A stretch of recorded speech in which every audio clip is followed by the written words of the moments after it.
വാർത്തകൾ, സിനിമകൾ, സ്പോർട്സ് ലൈവുകൾ തുടങ്ങിയവയൊക്കെ ടി വിയിലൂടെ ജനങ്ങളിലേക്ക് എത്തുന്നു. ഒപ്പം വിവിധ ബ്രാൻഡുകളുടെ പരസ്യങ്ങളും. സമകാലിക ലോകത്ത് ആശയവിനിമയത്തിൻ്റെയും ആഗോളവൽക്കരണത്തിൻ്റെയും പ്രതീകമാണ് ടെലിവിഷൻ. ഇന്ന് ലോക ടെലിവിഷൻ ദിനമാണ്. നവംബർ 21. ആദ്യത്തെ വേൾഡ് ടെലിവിഷൻ ഫോറം നവംബർ 21, 22 തീയതികളിൽ സംഘടിപ്പിച്ചതിനാലാണ് ഈ ദിനം ടെലിവിഷൻ ദിനമായി തെരഞ്ഞെടുത്തത്. ലോകത്ത് വർദ്ധിച്ചു വരുന്ന ടെലിവിഷന്റെ പ്രാധാന്യത്തെക്കുറിച്ച് ചർച്ച ചെയ്യുന്നതിനായി ഐക്യരാഷ്ട്രസഭയുടെ കീഴിലുള്ള പ്രമുഖ മാധ്യമ പ്രവർത്തകരെ ഒരുമിപ്പിച്ച് സംഘടിപ്പിച്ചതാണ് വേൾഡ് ടെലിവിഷൻ ഫോറം.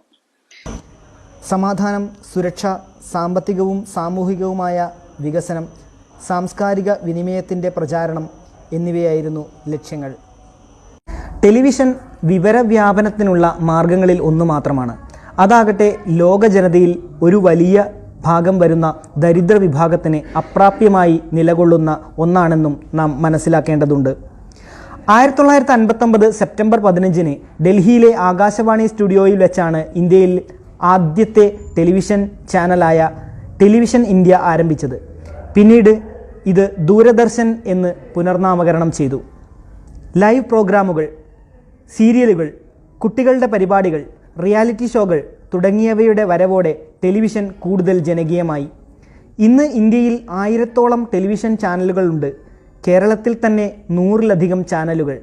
ഒരു കാലത്ത് കുടുംബങ്ങളും അയൽപ്പക്കങ്ങളും ഒരു ടെലിവിഷന് മുന്നിൽ ഒത്തുകൂടിയിരുന്നു. പിന്നീട് ഓരോ കുടുംബങ്ങളിലും ടെലിവിഷൻ എത്തി.